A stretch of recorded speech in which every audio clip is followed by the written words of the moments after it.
Welcome to this MOOC on the sociology of health and illness. This is Module 7, State and Health, and today we are discussing the unit Health Policies of India After Independence.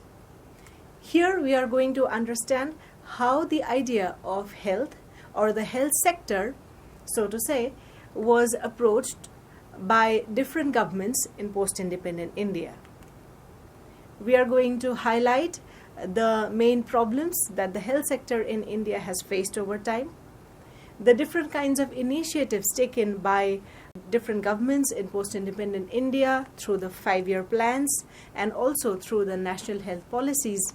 Basically, a holistic approach of how the health sector has received a policy approach in independent India. This is basically going to provide an understanding of the policy approach towards the health sector in post-independent India.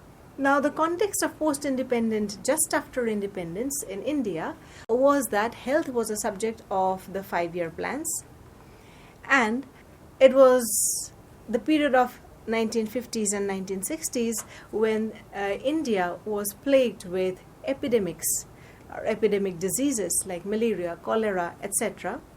And therefore, India's policy approach towards dealing with healthcare in India or towards formulating healthcare initiatives in India emanate from these fundamental background landmarks.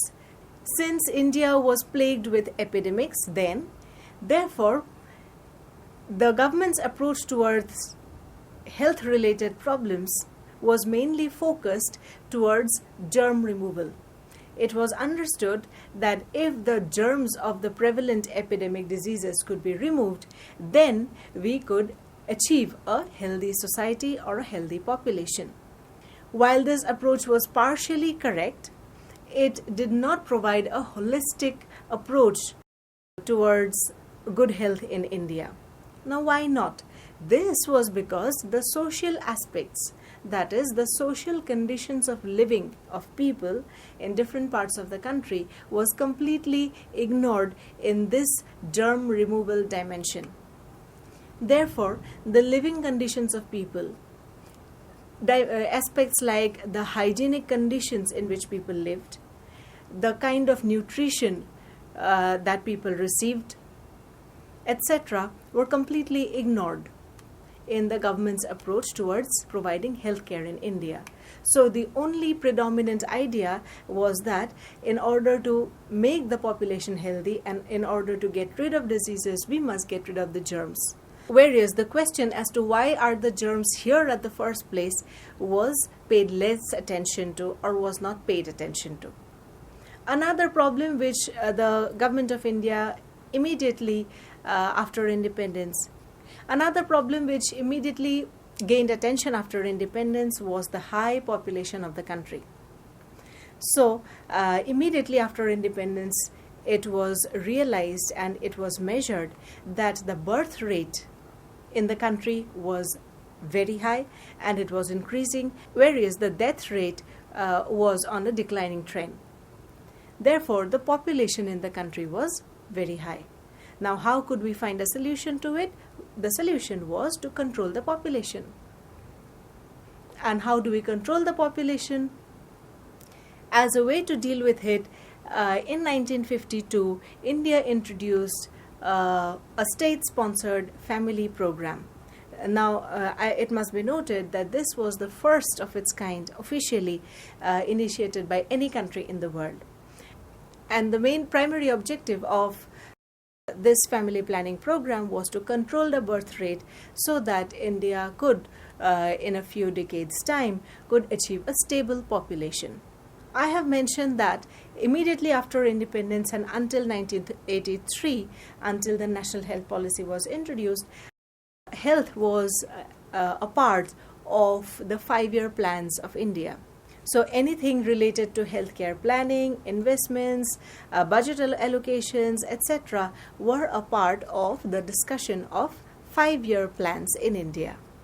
Here are a few highlights of some of the 5-year plans and what they focused on over decades in policy approach towards health in India. So the third five-year plan focused on problems faced by primary health centers.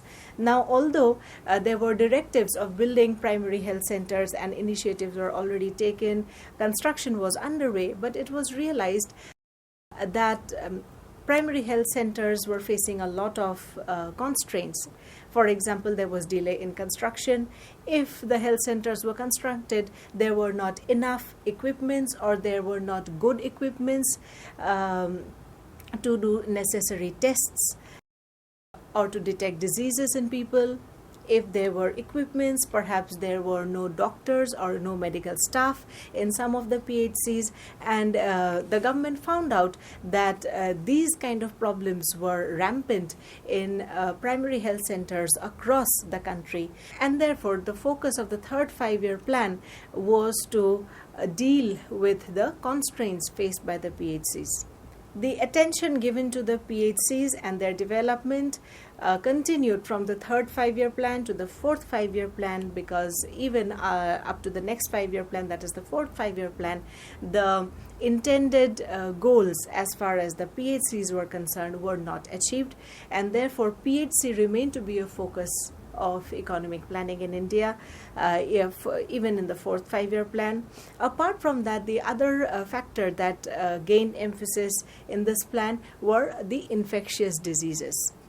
So diseases like malaria, typhoid, cholera were still rampant, and as discussed earlier, the focus on these kind of diseases remained intact in the fourth five-year plan too. The focus on diseases continued in the fifth five-year plan as well, because this was the time when there were a lot of waterborne diseases that were rampant in different parts of India. Waterborne diseases like, again, cholera, malaria, diarrhea, etc. And therefore the fifth five-year plan focused on providing good water supply, pure water supply, and good sanitation facilities to the people of the country, because we know that most of the waterborne diseases, the carriers of these diseases could be insects and germs which grow and breed on water, and therefore stagnant water or dirty water or unhygienic places could be the dens or the homes to different kinds of germs and bacteria or insects, which further bring cause diseases to people. So the solution to this was found out in providing good water supply and good sanitation facilities to the people, and therefore this was one of the focus points of the fifth five-year plan. Apart from this, by now it was realized by the government that while the health scenario or the healthcare facilities in India had gradually been improving, however, there was a huge disparity in terms of healthcare facilities and access to healthcare facilities in the rural and urban areas of India. So while the healthcare systems were relatively easily accessible to people living in urban areas, it was much more difficult for people from remote or isolated or rural areas to access those healthcare facilities. For example, again, hospitals, primary health centers, or good equipments, or medical staff. These were kind of constraints that were faced by people in remote, isolated, or rural areas of the country. And therefore, the fifth five-year plan emphasized that we must focus on reducing this rural-urban disparity in terms of primary health care and its access, and we must make healthcare accessible to all people of country irrespective of their geographical location. The focus on bringing the rural areas close to the healthcare facilities, or making the healthcare facilities accessible to the rural areas, continued up to the sixth five-year plan.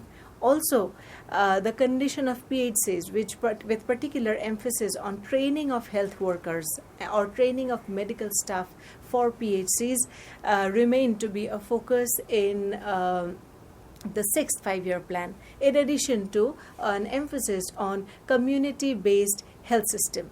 After around 3.5 decades of planning and policy approach towards the health sector in India through the five-year plans, we come to the last 2 decades of the 20th century, when there were a lot of changes in the political economy of India. By this, I refer to the changes that were coming about in the country due to a neoliberal approach to the economy. So, with the gradual advent of a globalized world, with India entering into a more or less open economy gradually, there were a lot of changes in the daily lives of people in all aspects. Therefore, the healthcare services, which were mostly state-led initiatives earlier, were now being privatized. What this meant ideologically is that India was transforming from a phase of welfarism to that of a phase of capitalism. Therefore, while healthcare could be economically more accessible to people because of its low cost, or because of the fact that most services were provided for free, but now the change due to privatization of health that we see in the country is that health services, not all health services were anymore government-owned or state-led initiatives, rather that healthcare facilities were now provided by private owners, which means that health services could not be accessed for free, which could also mean in some cases that more money meant better services and less money meant poor services or no services at all. Therefore, in this scenario, the access of the people towards healthcare services is determined by a strong economic hierarchy.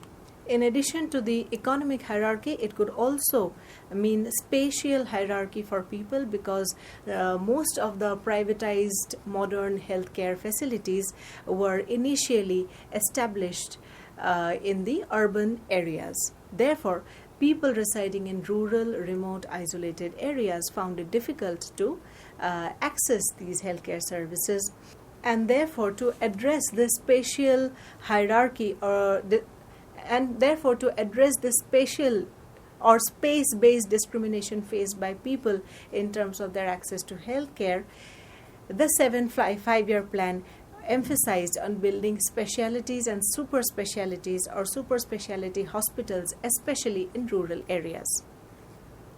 The other focuses of the 5-year plan were population control, communicable diseases, and additionally diseases like AIDS, cancer, heart diseases, etc. After 1983, the next national health policy was introduced in 2002, and it is interesting to see that after a gap of about 20 years, the areas of focus or the problems identified by the national health policy remain more or less the same. This means that the goals laid out by the first national health policy were perhaps not achieved as per intended. Therefore, one of the focus areas of the National Health Policy 2002 was again focus on marginalized population. Now, by marginalized population, what it means is women, children, economically marginalized or poor, people living in remote, isolated or rural areas for whom accessibility to healthcare is a problem. So the National Health Policy 2002 emphasized that all these categories of people should be targeted, as they are the most discriminated against, and they are the ones for whom accessibility to healthcare is a major issue. I have already highlighted the examples of space-based discrimination, or the example of economic-based discrimination. That is, the problems that people face in accessing healthcare due to their location or due to their economic conditions. But what about gender? That is, women are often away from healthcare facilities. And why is that so? Now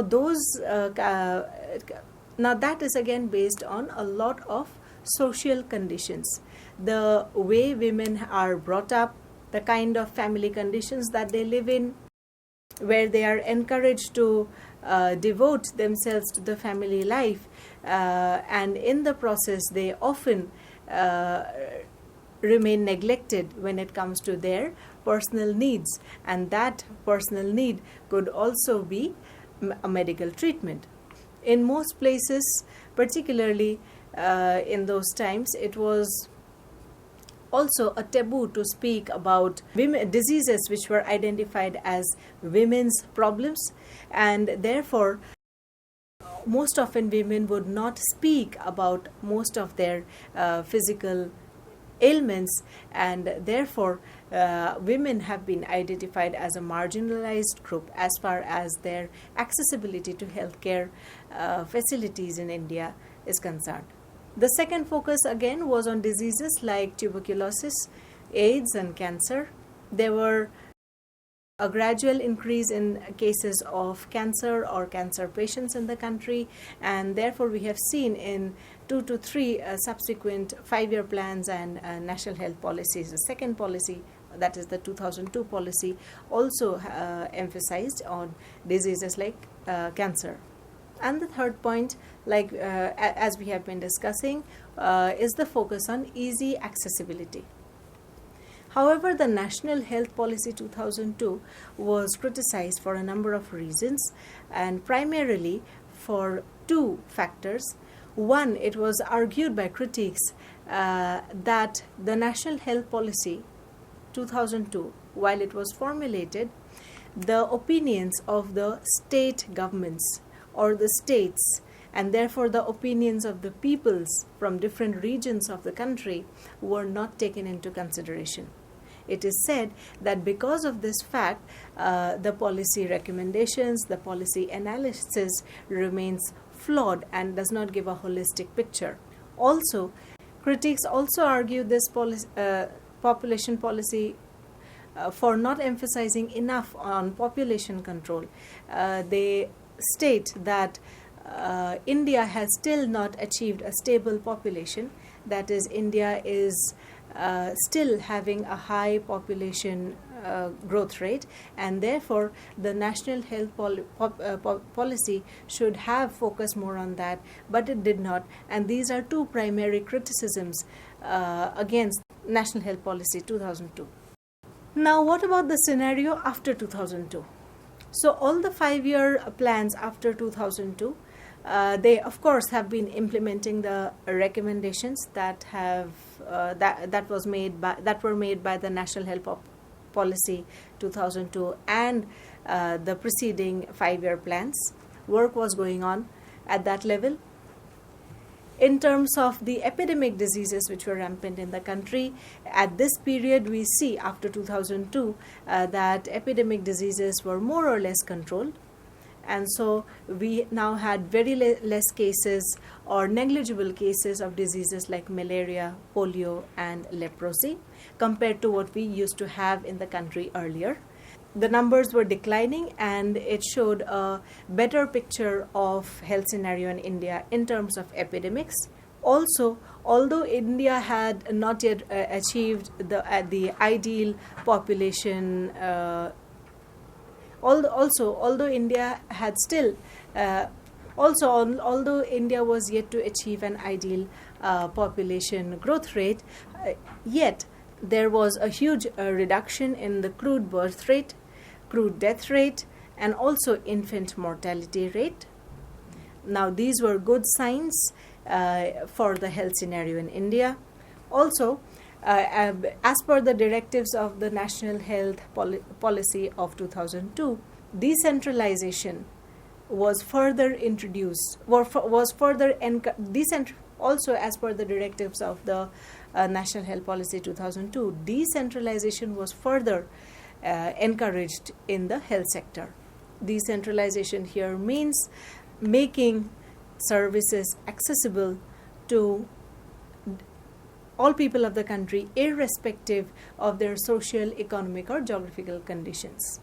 It was in 2017 then that the national health policy, that the third national health policy was introduced.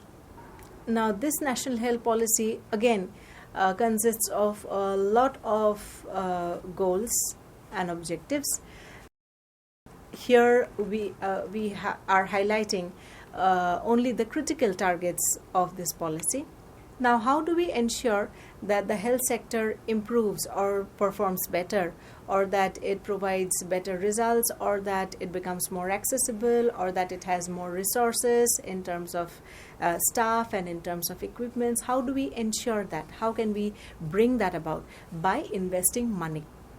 And so, by this time, the public health expenditure was 1.5% of GDP in India, and the National Health Policy of 2017 aimed that this investment or this economic investment that the government is doing in the health sector needs to be increased, and therefore their goal was that by the year 2025 India should aim to increase its public health expenditure from the current 1.5% of GDP to 2.5% of GDP. This would mean that more money is being pumped into the health sector in India. This could further mean that more equipments or better and advanced technology could be used in the health care sector in India. This could also mean that more and more medical staff could be employed, better training could be given to the medical staff, and better infrastructure could be built in terms of hospitals, etc., in different parts of the country. Also, the number of hospitals or health centers in the country could be increased, and all of these could be done when there is more money at disposal. And therefore, one of the critical targets of this population policy of 2017 was to increase the economic investment. The other critical target of this National Health Policy 2017 was to reduce the total fertility rate to 2.1. Now, what is the total fertility rate? The total fertility rate in a specific year can be understood as the total number of children that would be born to each woman if she were to live to the end of her childbearing years, and if she were to give birth to children in alignment with the prevailing age-specific fertility rates. Now, this is the formal definition of the concept of total fertility rate, but in general we can understand it as the total number of children that would be born to each woman if she were to live to the end of her childbearing years. And the ideal rate of total fertility is 2.1, considering the scenario in India. And therefore, the National Health Policy of 2017 pointed out that we must set the objective to achieve this rate. Another critical target was to reduce the infant mortality rate to 2 by 2019. Now, what is meant by infant mortality rate? It is the number of infant deaths for every 1,000 live births. We know that the death of infants is rampant in many parts of India. Now, this could be due to various reasons. This could be due to the physical health conditions of the infant. This could also be due to the lack of facilities or resources or nutrition that the infant requires at that age. This could also be due to the poor health of the childbearing woman or the mother of the infant. This could also be due to other social conditions under which the infant is born and has been living. Therefore, the death of infants is not uncommon in India, and the National Health Policy 2017 stated that we must aim to bring down the infant mortality rate to 2 by 2019, and that was a 2-year target. Another critical target was to increase the life expectancy at birth from around 65 at that time to 70 by 2025. Now, what do we mean by life expectancy? It is the average number of years or the average length of years that a person can be expected to live. And during the time of the drafting of this policy, that is 2017, it was around 65 years, and this policy therefore targeted that by the year 2025 we must be able to increase the life expectancy at birth, which means that we must be able to provide good social conditions to newborns, good food, nutrition, good economic conditions, health facilities, etc., so that all the necessary ingredients for a good and healthy life, and therefore a longer life, is available or at the disposal of the person, and that will help him or her to live longer. So we have seen that from post-independence up till now, India has had a long trajectory and different kind of approaches towards the health sector or towards healthcare facilities in India. While the initial outlook was to get rid of germs and therefore get rid of diseases, epidemic diseases, and that was because of the fact that there were a lot of epidemic diseases at that time. From that stage to the stage of taking people's social conditions into consideration while formulating health policies, we have come a long way. In this trajectory, some persistent problems have been that of high population, inaccessibility of healthcare services across different parts of India, popping up of diseases of different kinds over different periods of time. So, for example, while there were epidemics at one point, then the focus turned to waterborne diseases later, and then to infectious diseases, and then to diseases like cancer, AIDS, cardiac diseases, etc. So it has been a trajectory of different kinds of diseases that India has faced over time, and that the 5-year plans and the national health policies have reflected on. Again, with the change in the political economy perspective of India and the resultant arrival of privatized healthcare services, we have seen that a lot of changes came about in the healthcare facilities available to people. And all of these issues and aspects and of the health scenario in India are reflected in the policies, health policies, and the 5-year plans in India, which have given out recommendations to deal with these problems. While there has been significant progress, if we look at the history of the health scenario of India since independence, there has been significant progress in dealing with the anomalies in the health sector. However, there is still a long way to go.